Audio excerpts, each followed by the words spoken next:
Welcome back to another episode of Vaporwave MTG, a channel dedicated to exploring power levels in EDH. I'm your host Jacob, and this episode is going to be about the battle version of the Archimandrite.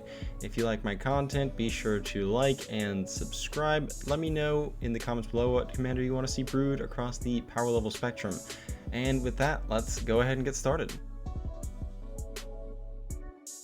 The Archimandrite is a 5-mana Jeskai human advisor. At the beginning of your upkeep, you gain X life, where X is the number of cards in your hand minus 4. Whenever you gain life, each advisor, artificer, and monk you control gains vigilance and gets plus X plus O until end of turn, where X is the amount of life you gained.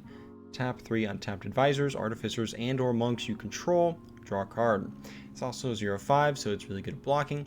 The skirmish version of the deck had a very heavy theme on the persistent petitioners. We've lowered the amount of persistent petitioners in the deck in favor of just some more, a few more advisors, artificers, stuff like that has a little bit more oomph to them, in addition to some really strong support cards. And instead of doing like a self-mill kind of strategy, we're definitely going to be more a combat focused deck, really utilizing that second ability on the Archimandrite. So starting with the creatures, we've got an Archangel of Thu'um. We do have a decent amount of life gain in the deck, and being able to just pump our team over and over and over again is going to be really nice. Archivist of Ogma is going to gain us some extra cards in addition to gaining us life, which is going to be super sweet. Heliod can also serve in that same kind of like payoff for life gain in case we don't really have the Archimandrite out. And then another really sweet tech I like here is the Shabraz, the Sky Shark. Whenever you draw a card, you get to put +1 on Shabraz, but then you gain 1 life, which will help trigger all the stuff in our deck that triggers off of life gain, obviously. The real sticking point of this card, though, is that its last ability allows you to give humans flying. And, you know, as you're kind of looking through these advisors, clerics, monks, they all happen to be humans in addition to their other types, which is going to be fantastic since Shabraz can give them all flying. So it kind of helps solve this issue of needing like a little bit of extra evasion with our creatures in case they like get blocked or something like that. Imperial Recruiter is an advisor, a really great way for us to tutor a lot of great creatures in our deck. We already talked about the Archivist. Ledger Shredder is an advisor we can tutor for. Mirror Entity can really help us close out games. Fairy Artisan is another creature we can tutor out here that allows us to basically gain the advantage our opponents are gaining off of their ETB creatures. Can be super strong in this deck. And then we've got the Monastery Mentor. This card is just going to be a powerhouse here, since every time we cast a non-creature spell, we're going to be making a 1/1 monk, which we can then tap and start drawing more cards, casting more stuff. This card is going to get out of hand very quickly in this deck. It's super strong. And then we've got Glenn, the Voice of Calm, which has Skulk, so it's a little bit of anti-synergy since we want to be pumping up our dudes. But it does allow us to draw cards when it deals combat damage to a player equal to its power. So there is some nice, you know, we lose out on the Skulk potentially by pumping up the Glen, but at the same time we get to draw more cards off of them, so not bad. Two more of the creatures I want to kind of point out here is the Urza Lord Protector, which is going to give us some nice cost reduction on our artifact instant sorceries. We do have the Might and Meek Stone in here, the Might Stone and the Weak Stone that we can use to meld with Urza if we really want to. I thought that would be a fun inclusion. And then we've got the Grand Arbiter, which also gives us more cost reduction on our spells, in addition to just being a stacks piece for our opponents. It's also an advisor. It's a great card in this deck. I figured I'd throw it in. Moving to our sorceries. Approach of the Second Sun is going to be super sweet. One, it gains us life, so great way for us to get a big power boost on our creatures. And the next big thing is that we have the draw ability on our commander that we can use to just find the card again and eventually just win the game and not need to do combat damage. So pretty strong win con in the deck. Austere Command and Blasphemous Act, a little bit of board wipe type stuff.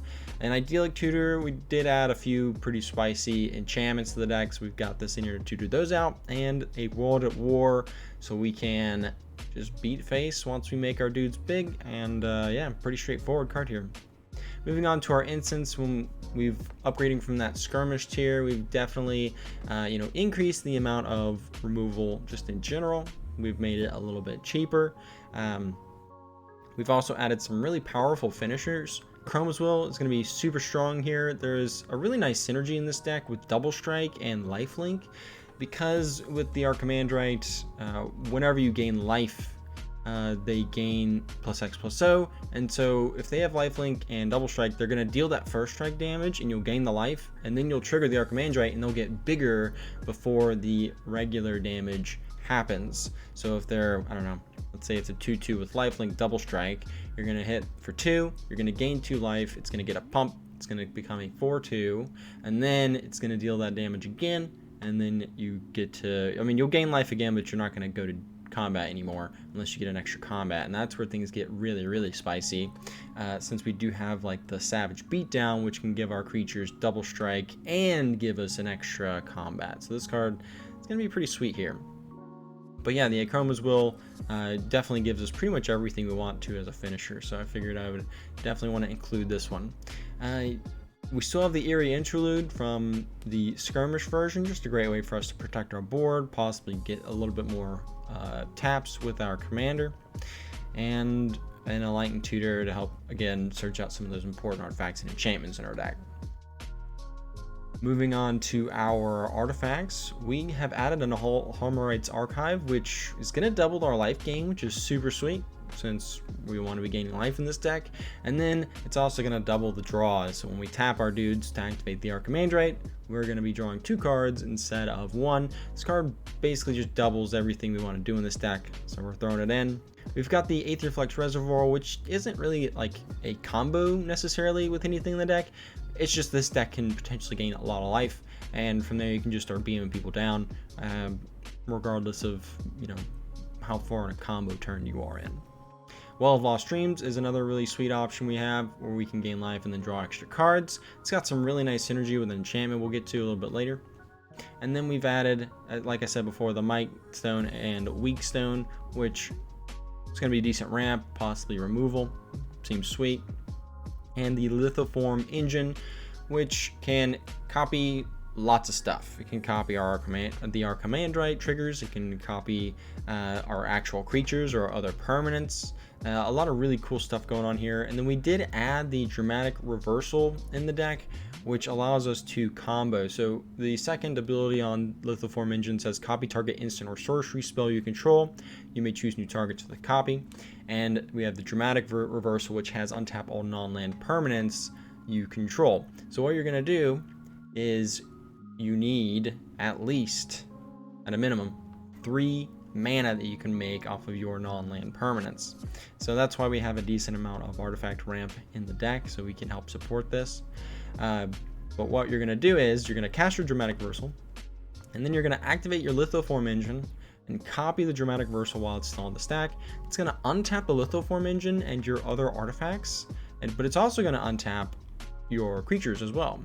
And from here, you can activate the Archimandrite and tap 3 advisors to draw a card, and then you can activate the Lithoform Engine again, because you untapped those artifacts and the Lithoform Engine with the copy of Dramatic Reversal, and now you can copy the Dramatic Reversal again, the original one, while it's still on the stack. If you have 4 or more mana that you can make off of your mana rocks, this is going to produce infinite mana. But if you just have the advisors out with the Archimandrite and 3 mana, you get to draw pretty much your entire deck and try to do some crazy shenanigans from there. Moving on to our enchantments, Dawn of Hope can make soldiers with lifelink, and whenever you gain life, you get to pay 2 to draw a card. It's much like the Well of Lost Dreams, where we can start drawing, get a little bit of extra card advantage off of the life that we're going to gain. And the other enchantment that these two are really going to want to see in the deck is Words of Worship. And this kind of creates this interesting loop in the deck where you can, so that if you attempt to draw a card and then you can instead just pay 1 and gain 5 life instead. So when you gain life, you can then pay any amount of mana as long as X is less than or equal to the amount of life you gained, and you can draw X cards. From there, you can pay 1 mana and you can gain 5 life. And from there, that's going to trigger the Archimandrite and pump your team by 5. From there, you can pay 1 to attempt to draw another card with Well of Lost Dreams, and then you can replace that draw with another Words of Worship. And from there, you can pay another 1 and you can gain 5 more life, and then you can pay 1, and then you can keep going back and forth as long as you have the mana. And from there, you can just make your team just absolutely massive. So this card has some really interesting synergies with these 2 enchantments, but in addition, it's also just going to make combat kind of insane, because the other synergy that Words of Worship has in your deck is, so at the beginning of your upkeep, you're going to gain life with the Archimandrite, and that's going to give your dudes vigilance. So from here, you're going to move to combat, and you swing, and your guys are untapped. And so once your opponents declare their blockers, you can tap your guys to draw a card with the Archimandrite, and then you can pay 1 life and skip that draw to pump your team up by 5. And you can do this as many times as you have mana and or artificers, monks, and advisors, and you can just keep pumping your team up by 5 during combat, because once they're declared as an attacker, it doesn't matter if you activate abilities or not, they're still attacking. And if you can, do some like shenanigans with like Savage Beating or any of your extra combat type of stuff, where you get to untap them after that combat, this card is just going to end games really, really quickly. We've also got Reconnaissance, which allows us to remove our attacking creatures from combat.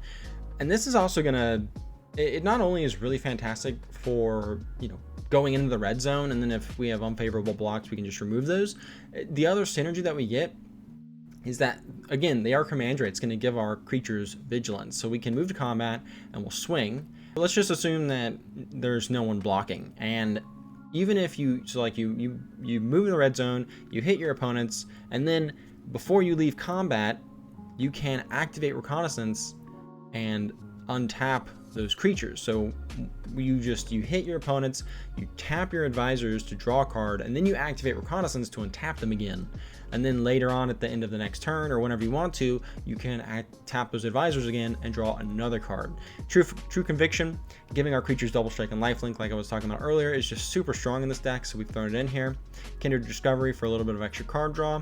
Jeskai Ascendancy allows us to really dig in our deck pretty far.